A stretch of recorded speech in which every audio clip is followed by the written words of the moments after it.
नमस्कार विद्यार्थी मित्र हो, मी डॉक्टर प्रवीण लोंढे, सहाय्यक प्राध्यापक, दूरशिक्षण केंद्र, शिवाजी विद्यापीठ, कोल्हापूर.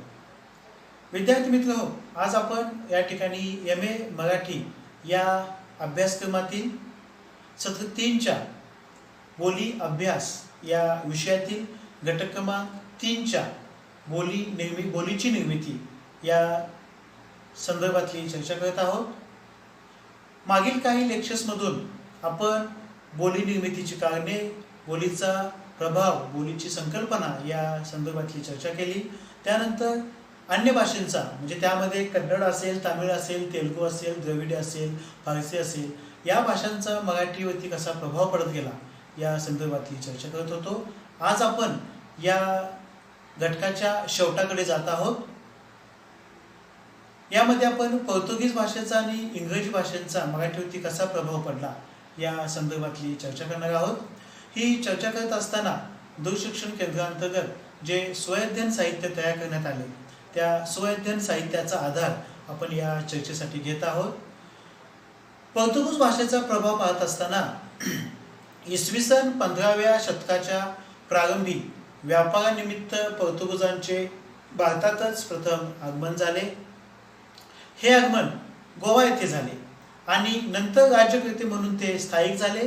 या काळात त्यांनी व्यापार, राजसत्ता, धर्म प्रसारातून पोर्तुगीज भाषा आणि संस्कृतीचा गोव्यासारख्या मर्यादित प्रदेशावर भाषिक परिणाम घडवून आणला आणि पोर्तुगीज भाषेची पकड दक्षिण कोकणी मराठीवर बसवली. त्यात मुख्यतः शाब्दिक ऋणाचा वाटा हा फार मोठा आहे. मात्र वर्णन प्रक्रिया व प्रत्यय प्रक्रिया यात हे बदल होऊ शकले नाहीत.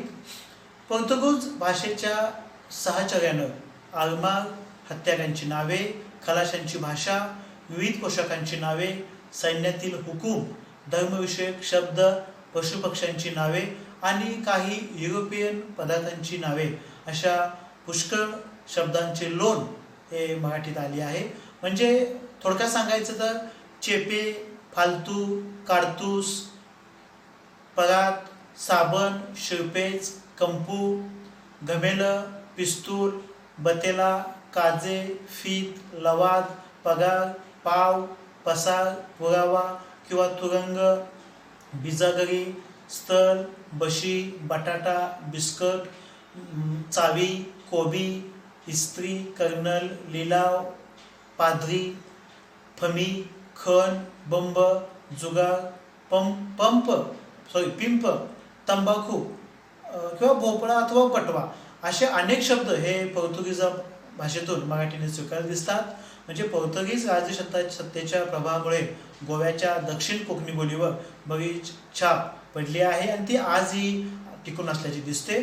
इंग्रजी भाषेचा प्रभाव हा मराठी भाषेनंतर मराठी भाषेवर अधिक प्रमाणात प्रभाव टाकणारा आहे. इसवी सन 1818 मध्ये पुण्याच्या शनिवार वाड्यावरून मराठ्यांचे भगवे निशाण खाली उतरले आणि तेथे इंग्रजांचे युनियन जॅक फडकवू लागले.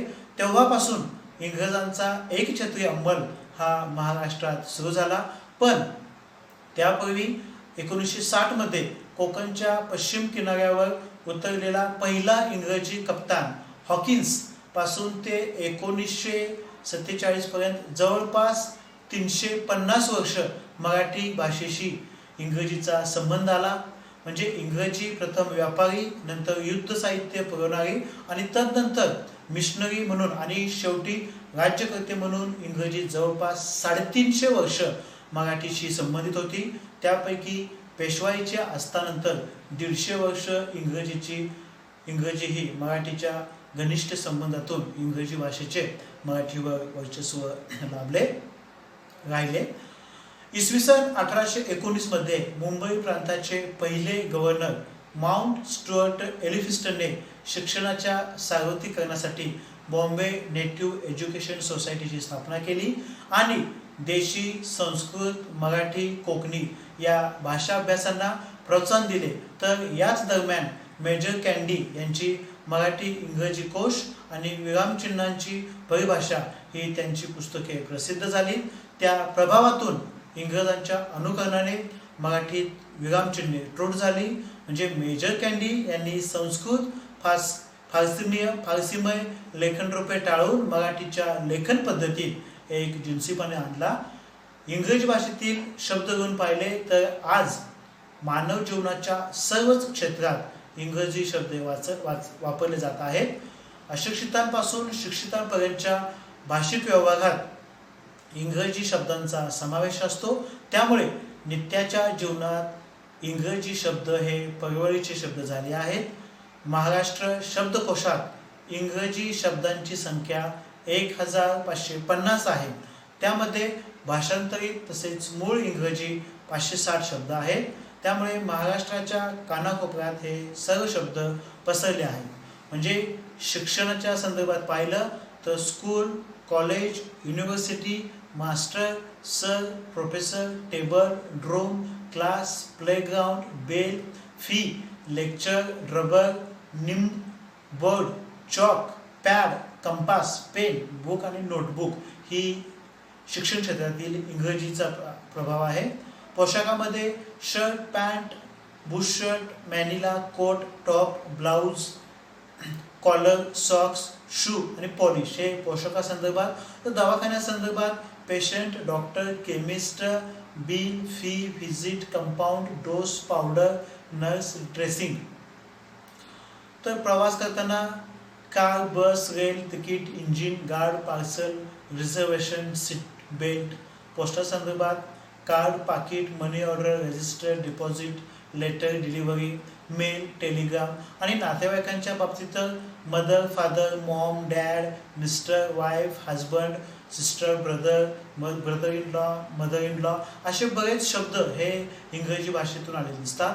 तथापि याशिवाय चित्र, संगीतकला, चित्रपट, राजकारण, युद्ध अशा क्षेत्रात शेकडो इंग्रजी शब्द आले आहेत. जितांच्या भाषेवर जेत्यांची भाषा कशी वर्चस्व गाजवते याने हे स्पष्ट होते. म्हणजे इंग्रजांनी पाश्चात्य संस्कृतीचे बीज मराठमोळ्या महाराष्ट्र संस्कृतीमध्ये रुजवण्याचा प्रयत्न केला.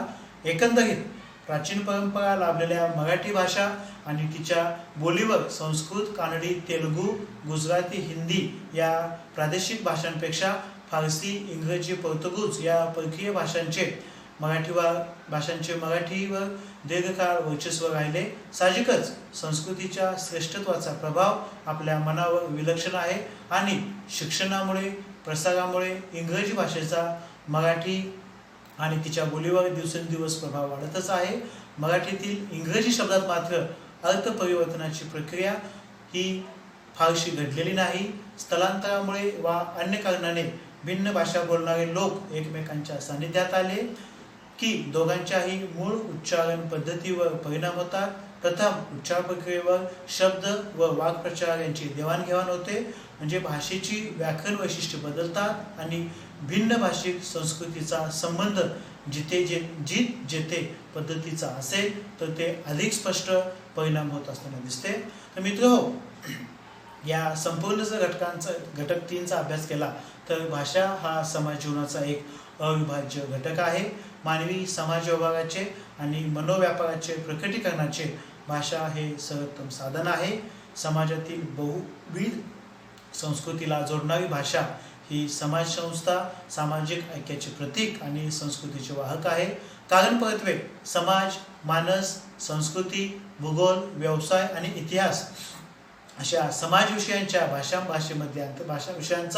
भाषेमध्ये अंतर्भाव असतो. संस्कृतीबद्ध भाषा आणि बोलीच्या या रूप आविष्काराचे निखळ प्रतिबिंब भाषेतून आविष्कारात होत असते. प्रादेशिकतेने प्रभावित आणि समाज संस्कृतीचे संवर्धन व संक्रमण करण्याच्या प्रक्रियेमुळे भाषेचा आशय संस्कृतीने भागलेला असतो. म्हणजे समाज, भाषा, साहित्य, संस्कृती हे भाषा केंद्रित आणि परस्परावलंबी घटक एकमेकांच्या साह्याने अस्तित्वात येणारे आविष्कार ही घटक आहेत.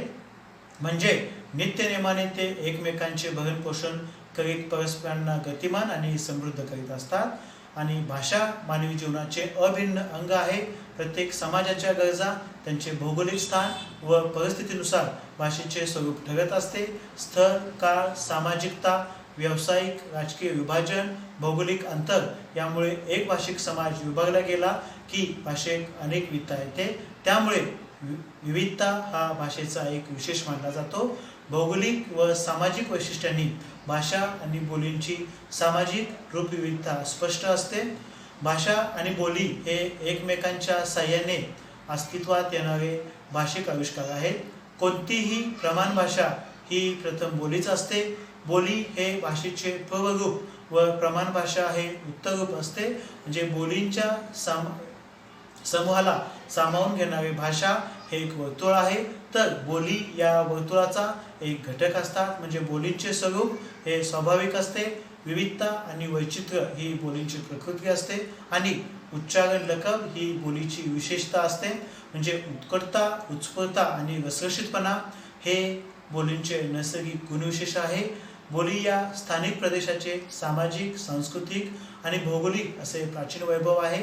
त्या प्रदेशावरून ती कधी जातीवर्गावरून त्यांची स्वतंत्र ओळख निर्माण होत असते, तर बोलींना विशिष्टता देण्यास भौगोलिक परिस्थितीचा वाटा हा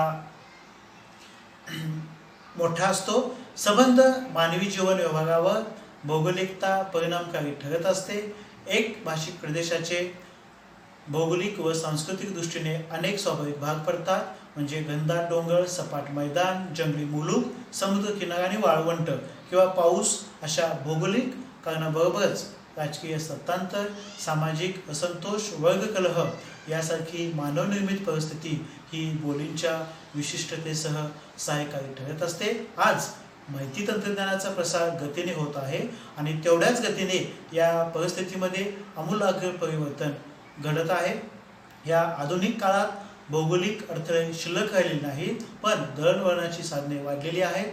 शिक्षणाच्या प्रसाराबरोबर प्रमाण भाषेचा अंगीकार करणारा सुशिक्षितांचा वर्ग वाढत चालला आहे। माहिती तंत्रज्ञानाच्या युगात चित्रपट, टीव्ही, रेडिओ, मोबाईल, वर्तमानपत्रे, इंटरनेट यासारखी माध्यमे ही प्रभावशाली ठरत आहेत। यामुळे अशा अवस्थेत बोलीभेदाची तीव्रता कमी होऊन भाषेमध्ये समरसता येऊ लागली आहे। बोली प्रदेशाचा विकास झपाट्याने निरनिराळ्या प्रदेशांचे जीवन आता भाषिकदृष्ट्या एकरूप होऊ लागले आहे। अशा परिस्थितीत बोलींचे वैचित्र्य कमी होणे अपरिहार्य ठरत आहे। एखाद्या बोलीचे जेव्हा प्रमाण भाषेत रूपांतर होते तेव्हा तिच्यामुळे जवळपास बोली प्रभावित होतात, क्वचित त्या नष्टही होतात। अशा परिस्थितीत बोलीच्या संवर्धनाची निकड भाषेत आहे। तर विद्यार्थी मित्र, आज आपण या ठिकाणी बोली निर्मिती संदर्भातली चर्चा केली। या संदर्भात आपणास काही शंका अथवा अडचणी असतील तर आपण दूरशिक्षण केंद्राच्या 0230 269 3771 किंवा 0230 269 3871 या क्रमांकावरती संपर्क साधून आपल्या शंकांचे व अडचणींचे निरसन करू शकता। धन्यवाद।